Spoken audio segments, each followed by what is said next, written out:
गुरु ब्रह्मा गुरु विष्णु गुरु देवो महेश्वरा गुरु साक्षाते परम ब्रह्मा तस्मै श्री गुरुवे नमः.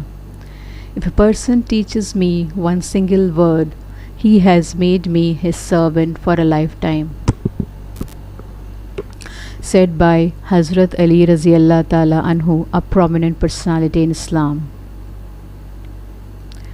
According to Bible, and God has placed in the church, first of all, apostles, second, prophets, third, teachers, then miracles, then gifts of healing, of helping, of guidance, and of different kinds of tongues.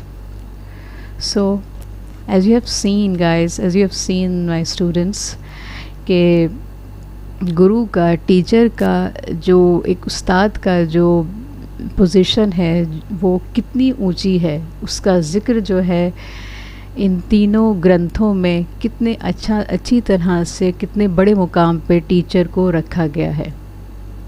चाहे वो संस्कृत के श्लोक पे हमने देखा, चाहे वो एक वर्डिंग्स हों एक प्रोमिनेंट पर्सनालिटी के इस्लाम के, या फिर वो बाइबल के वर्सेस हों, इन सभी में हमने देखा कि टीचर को, किसी और प्रोफेशन को के लोग को नहीं, टीचर को कितने बड़े मुकाम पे खड़ा किया है. यू नो, इसी तरह से देखिए आप यहाँ पर कि गुरु को कितना सारे भगवानों से जो है उसको उसका अवतार माना है. इसमें एक दूसरे में ये कहा गया है कि अगर मुझे एक वर्ड भी कुछ मुझे सिखा देगा तो मुझे मेरी पूरी लाइफ टाइम का मुझे वो अपना सर्वेंट बना लेगा. और तीसरे में देखिए कि चर्च में तीसरे नंबर पे अपोस्टल्स के बाद, प्रॉफिट्स के बाद जो है टीचर्स को जगह दी गई है. तो आप सोचिए कि तीनों ग्रंथों में, तीनों मज़हब में कितनी बड़ी मुकाम, कितना बड़ा मुकाम जो है टीचर्स को दिया गया है. सो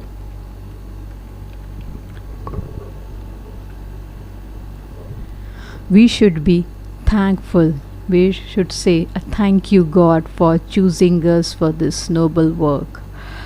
तो हमें दिल से शुक्रिया मैं अदा करती हूँ, और मेरे साथ मैं चाहूँगी कि आप सभी मेरे जो प्यूपल टीचर्स हैं वो भी गॉड का शुक्रिया अदा करें कि हमें इस नोबल वर्क पे के लिए हमको चुना गया, ताकि हम अपने हार्ड वर्क से, अपनी मेहनत से, अपनी लगन से वो मुकाम हासिल करें जो एक टीचर के लिए रखा गया है.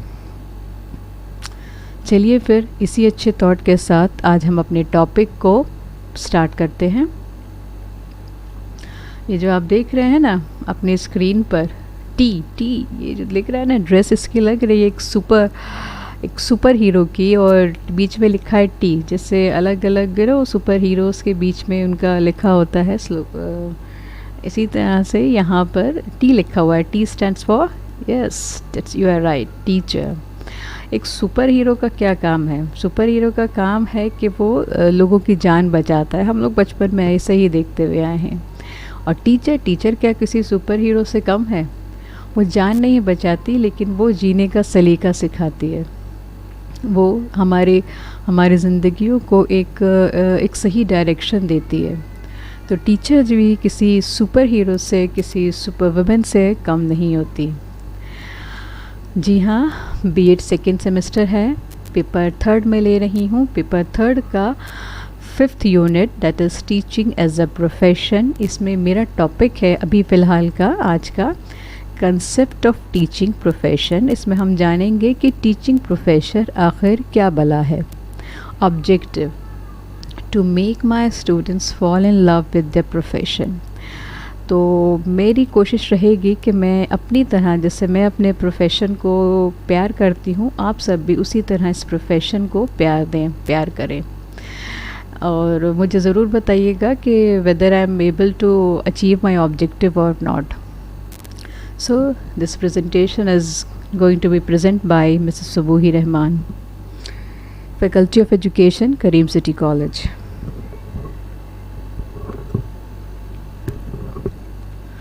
What is teaching? Teaching आखिर होता क्या है? What does this word means? Teaching profession जैसे हमने देखा कि 2 वर्ड से बना है, अगर हम उसको अलग अलग कर दें, उसका विच्छेद करें तो 2 वर्ड से बना है। पहला है टीचिंग और दूसरा है प्रोफेशन। तो सबसे पहले जानते हैं कि टीचिंग किसको कहते हैं। Teaching is a process that facilitates learning. तो यहाँ पर जैसे कि आप देख रहे हैं कि प्रोसेस वर्ड को मैंने हाईलाइट किया है, कलर्ड किया है, और लर्निंग वर्ड को मैंने कलर किया है। तो टीचिंग क्या है? एक प्रक्रिया है, प्रोसेस है। ओके, ये बात यहाँ पे ध्यान देने वाली है कि ये प्रक्रिया है जो कि सहूलियत अदा करती है, जो कि सुविधा अदा करती है लर्निंग में, सीखने की प्रक्रिया में। सीखना भी एक प्रक्रिया है, तो उस प्रक्रिया को, सीखने को और ज़्यादा वो सुविधाजनक बनाती है। अगर कोई भी चीज़ हम खुद से लर्न करें, खुद से सीखने की कोशिश करें, तो टाइम लगता है, चीज़ों में टाइम लगता है और सही से हम नहीं सीख पाते हैं। कहीं ना कुछ हो सकता है कि कुछ अधूरा रह जाए, कुछ कमी रह जाए, या फिर बहुत टाइम लग जाए। 2 केसेस हो सकते हैं। But if someone teaches us, लेकिन अगर हमको कोई टीच करता है, हमारी उस लर्निंग को सुविधाजनक बनाता है, फैसिलिटेट करता है, तो ऑब्वियसली हम उस चीज़ को, जो भी हम काम सीखना चाहते हैं, वो हम बहुत जल्दी सीखेंगे और एकदम सही सीखेंगे, पूरा कंप्लीट सीखेंगे। तो इसीलिए टीचिंग को क्या कहा गया है कि एक वो प्रक्रिया है, एक वो प्रोसेस है जो कि लर्निंग को फैसिलिटेट करता है, लर्निंग को सुविधाजनक बनाता है। सेकेंड पॉइंट है, teaching is a specialised application of knowledge, skills and attributes designed to provide unique service to meet the educational needs of the individual and the society. तो यहाँ पर टीचिंग को क्या कहा गया है? यहाँ पर टीचिंग को क्या कहा गया है कि ये एक एप्लीकेशन है। यहाँ पर एप्लीकेशन होता है। एप्लीकेशन का मतलब क्या होता है कि इसका उपयोग होता है, इसका इस्तेमाल होता है। ठीक है, उपयोग यानी इस्तेमाल। तो इस्तेमाल किस चीज़ का, उपयोग किस चीज़ का? 3 चीज़ों का, नॉलेज का, ज्ञान, स्किल्स कौशल, और एट्रीब्यूट्स गुण। गुण यहाँ पर किसके हैं? टीचर के गुण हैं। इन तीनों का इस्तेमाल होता है, इन तीनों चीज़ों का एप्लीकेशन होता है। यानी कि जो भी बंदा टीचिंग कर रहा है, जो टीचर है, वो इन 3 चीज़ों का उपयोग करता है, एप्लीकेशन करता है, अपनी नॉलेज का, अपने ज्ञान का, अपनी स्किल्स का, कौशल, अपने एट्रीब्यूट्स यानी अपने गुणों का। इन 3 चीज़ों को का वो एप्लीकेशन करता है। तो यहाँ पर हमें टीचर के पार्ट पे हमें क्या 3 चीज़ें चाहिए? टीचर के पास नॉलेज होनी चाहिए, टीचर के पास स्किल्स होनी चाहिए, और टीचर के पास अच्छे अच्छे एट्रीब्यूट्स होने चाहिए। ये 3 जब टीचर के पास है तो वो उस चीज़ को अप्लाई कर सकता है, उस चीज़ का यूज़ कर सकता है, उस चीज़ का इस्तेमाल कर सकता है। Design to provide unique service to, अब क्यों, कहाँ, क्यों वो इस चीज़ को अप्लाई करेगा? क्योंकि उसको प्रोवाइड कराना है, उसको मुहैया कराना है, उसको चीज़ को देना है, प्रोवाइड कराना है यानी मुहैया कराना है। यूनिक सर्विस, एक जो सर्विस कही गई है पढ़ाने की, जो सर्विस है, जो हम सर्विस, ऑब्वियसली हम we are not giving any good, हम कोई भी सामान नहीं दे रहे हैं, हम कोई भी आइटम किसी तरह का हम नहीं दे रहे हैं, किसी तरह नहीं दे रहे हैं। हम क्या प्रोवाइड कर रहे हैं? We are providing the service. ठीक है, हम सर्विस प्रोवाइड कर रहे हैं, हम सेवा दे रहे हैं। और ये जो सर्विस है, ये जो सेवा है, इसको यूनिक कहा गया। यूनिक का वर्ड का मतलब जानते हैं, जो अपने आप में बड़ा ख़ास है। तो हमारी जो ये सर्विस है, ये बड़ी ख़ास सर्विस है, हम ये सर्विस प्रोवाइड करते हैं।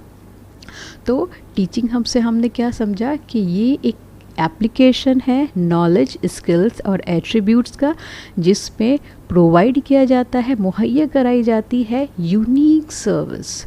अब उसका एम क्या होता है? एम क्या है? क्यों वो सर्विस प्रोवाइड की जा रही है? To meet the educational needs of the individual and society. हमारे समाज की या इंडिविजुअल की जो एजुकेशनल नीड्स हैं, उनको पूरा करने के लिए, ठीक है, उसको उन एप्लीकेशंस का उन सारी चीज़ों का डिज़ाइन किया जाता है। तो फिर से हम इस चीज़ को समझने की कोशिश करेंगे कि टीचिंग क्या होता है।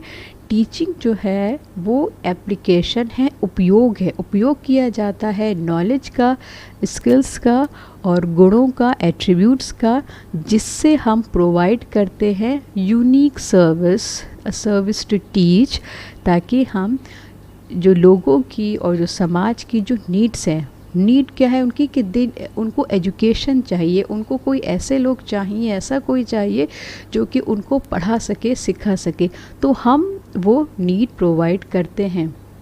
जैसे कि आप मेडिकल का है, आप सोचिए एक मेडिकल है, एक इंडिविजुअल को, एक सोसाइटी को किस चीज़ की ज़रूरत है, वो उसको मेडिकल नीड की है। जैसे यहाँ पर एजुकेशन नीड है, वहाँ पर आ जाएगा मेडिकल नीड, कि वो मेडिकल नीड कोई हो जो कि उनकी मेडिकल नीड को जो है सर्विस को मीट करे, यानी कि अगर मैं बीमार हूँ, कोई भी बीमार है तो उसको ठीक कर दे, है ना, ये नीड है। तो ये नीड को प्रोवाइड करने के लिए उनको जो चीज़ें चाहिए वो उसके एट्रीब्यूट्स, वो स्किल्स, वो नॉलेज चाहिए। तो यहाँ पर क्या है कि एप्लीकेशन है नॉलेज का, स्किल्स का, एट्रीब्यूट्स का, ताकि हमारे समाज की जो एजुकेशनल नीड्स हैं वो उनको पूरा किया जा सके। ठीक है, तो आप समझ गए होंगे। अब जानते हैं कि प्रोफेशन क्या होता है। What is profession? It is a paid occupation, especially one that provides prolonged training and a formal qualification। तो यहाँ पर कहा गया है कि प्रोफेशन, हम प्रोफेशन और ऑक्यूपेशन को अक्सर जो है कुछ क्या करते हैं कि हम सिनोनिम्स की तरह यूज़ करते हैं, ओके, कि ये, लेकिन ऐसा नहीं है। ऑक्यूपेशन और प्रोफेशन दोनों ही वर्ड्स अलग अलग होते हैं। ये दोनों आपस में एक दूसरे के सिनोनिम्स नहीं है, समानांतर अल्फाज नहीं हैं। एक पेड, तो प्रोफेशन क्या है? एक पेड काम है जिसमें लोगों को पेड किया जाता है, पे किया जाता है उनकी सर्विस के लिए। ठीक है, जो भी वो सर्विस प्रोवाइड कर रहे हैं, उस सर्विस के एवज़ में, अगेंस्ट में पेमेंट किया जाता है, पेड किया जाता है। ओके, और वो जो ऑक्यूपेशन होता है, जो भी वो काम कर रहे हैं, वो जो है इट इन्वॉल्व्स प्रोलॉन्ग ट्रेनिंग, यानी कि इसमें एक बहुत ट्रेनिंग की ज़रूरत, प्रॉपर ट्रेनिंग की ज़रूरत होती है और एक फॉर्मल क्वालिफ़िकेशन की ज़रूरत होती है। ओके, तो प्रोफेशन में 3 चीज़ें इंपॉर्टेंट हैं, तीनों चीज़ें मैंने कलर्ड कर रखी हैं कि ये चीज़ में पेमेंट होता है, सर्विस के रिटर्न में पेमेंट किया जाता है, और ये पेमेंट दूसरे साइड से होता है जो सर्विस को यूज़ कर रहा है, और जो सर्विस दे रहा है उसको क्या चाहिए? उसको ट्रेनिंग चाहिए, यानी कि वो फुली तरह से ट्रेंड हो उस काम के लिए। और दूसरा क्या है कि एक फॉर्मल उसके पास डिग्री, कुछ तरह की उसके पास जो क्वालिफ़िकेशंस भी होती है। तो तभी हम कहेंगे कि वो ऑक्यूपेशन जो है वो एक प्रोफेशन है। समझ में आ गए आपके? अब हम दोनों वर्ड्स को मिलाते हैं, टीचिंग प्रोफेशन बनाते हैं। Teaching with the progress of human civilisation, specialization in all lines of work has become an important feature of our society. The tendency to specialize is revealed in all professions, including teaching. तो जैसे जैसे human civilisation ने progress किया, जैसे जैसे हम और ज़्यादा मॉडर्नाइजेशन की तरफ हम बढ़े, तो फिर उसके बाद क्या हुआ कि लोगों ने सोचा कि स्पेशलाइजेशन, हर काम सोसाइटी में जो भी काम होता है, जैसे हमने नीड्स की बात करी थी, मेडिकल नीड हो गया, आपका एजुकेशन नीड हो गया, और भी बहुत सारी नीड्स हैं। तो बहुत सारे सोसाइटी की जो जितनी भी नीड्स होती हैं, तो सोचा गया कि हर नीड को पूरा करने के लिए स्पेशलाइज्ड लोगों की ज़रूरत होनी चाहिए, जो उस चीज़ को जाने, उस चीज़ में वो ट्रेन हो, उस चीज़ की उनको नॉलेज हो। ओके, ये फील किया गया। तो इसी तरह से यही चीज़ जो है टीचिंग में भी की गई कि भाई टीचिंग भी जो है एक स्पेशलाइज्ड फील्ड है। तो इसको भी जो है ऐसा नहीं कि जिसको चाहे वो बैठ के पढ़ा दे, नहीं, ये भी जो है एक स्पेशलाइज्ड फील्ड है जिसमें भी एक प्रोलॉन्ग्ड ट्रेनिंग, एक क्वालिफ़िकेशन की ज़रूरत होनी चाहिए। तो इसी तरह से टीचिंग भी इस चीज़ से अछूता नहीं रहा, और जिस तरह से बाकी चीज़ों का स्पेशलाइजेशन हुआ तो टीचिंग भी एक स्पेशलाइज्ड एरिया माना गया। जैसे हम जाते हैं ना, जब हॉस्पिटल जाते हैं तो क्या होता है कि हम रिसेप्शन पे जाते हैं और कहते हैं कि जो भी हमको परेशानी है तो उस चीज़ की हमें उस डॉक्टर के पास वो हमको भेज देता है। रिसेप्शन वाला वो पूछता है कि आपकी क्या तकलीफ़ है, अच्छा ये तकलीफ़ जो भी हमारी है वो उस डिपार्टमेंट में, उस स्पेशलाइजेशन में आती है, तो वो उस डॉक्टर के पास भेज देता है। ओके, क्योंकि एक ही डॉक्टर जो है हर तरीके की बीमारी तो वो नहीं डील कर सकता। अगर आप सोचिए कि एक ही डॉक्टर जो है वो हर तरीके की बीमारी वो दूर कर देगा, तो वो तो पागल हो जाएगा। इतना उसको पढ़ना पड़ेगा, इतना वो लोगों को, पेशेंट्स को डील करना पड़ेगा, और वो एक वो बात नहीं आएगी जो एक आनी चाहिए। लेकिन जो स्पेशलाइजेशन जब होगा, हर फील्ड के लिए, हर चीज़ के लिए अलग अलग डॉक्टर होगा, तो क्या होगा, उसके लिए उसको पक्का पढ़ना भी इतना नहीं पड़ेगा, उसके पास प्रेशर भी इतना नहीं होगा, वो काम अपना अच्छे तरीके से कर सकता है। तो यहाँ पर यही इसी थॉट के साथ यही सोचा गया कि जो सोसाइटी की, समाज की जो अलग अलग ज़रूरतें हैं उसको प्रोवाइड करने के लिए अलग अलग लोग होने चाहिए जिनको उस चीज़ की प्रॉपर नॉलेज और प्रॉपर ट्रेनिंग उनके पास हो। सेकेंड पॉइंट है, the knowledge of how children learn is most essential for success in teaching. That is why teaching at present is considered as a profession. ये कहा कि कोई भी पढ़ा सकता है, अगर मतलब कोई भी किसी, अभी यही है मेरा ही टॉपिक है, कोई भी चीज़ें आप ही को पढ़ना है, आप घर में बैठा दो किसी को भी, जो भी रीडिंग वगैरह जानता है, अब कोई भी आपको पढ़ा देगा। ऐसा कोई वो नहीं है कुछ। लेकिन मोस्ट इम्पॉर्टेंट चीज़ क्या है कि we should know that how the children learn, कि बच्चे जो हैं किस तरह से सीखते हैं। एक तो होता है ना, बैठ के नहीं समझ में आ रहा, बैठ के बच्चों को मारा जाता है, नहीं पढ़ पढ़ पढ़ पढ़ पढ़ पढ़ पढ़, उनको पर ज़ोर ज़बरदस्ती की जाती है, उनके बाद मारा पीटा जाता है। तो ऐसे तो कोई भी कर लेगा। लेकिन बच्चे की साइकोलॉजी को समझना और उसके अकॉर्डिंग उसको पढ़ाना, चीज़ें उसकी नीड के अकॉर्डिंग डिज़ाइन करना, ये सारी चीज़ें जो है हमको सिर्फ हमारी ट्रेनिंग के दौरान ही हमको मालूम हो सकती हैं। तो इसीलिए टीचिंग को अब एक प्रोफेशन का नाम दिया गया है। पहले जो ख़ास तौर से हमारे देश में टीचिंग की तो एक पूरी प्रथा रही है, टीचिंग का इतिहास है हमारे देश में। लेकिन अब जो है टीचिंग को एक प्रोफेशन का नाम दिया गया है। वो क्योंकि यहाँ पर दो चीज़ें इन्वॉल्व हो गई हैं। एक तो ये है कि ट्रेनिंग, और दूसरा है क्वालिफ़िकेशन।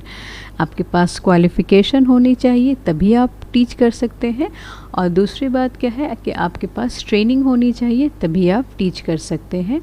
और ये दोनों, चाहे वो आपकी क्वालिफ़िकेशन हो चाहे आपकी ट्रेनिंग हो, सब जगह आपको यही सिखाया जाता है कि बच्चा कैसे सीखता है।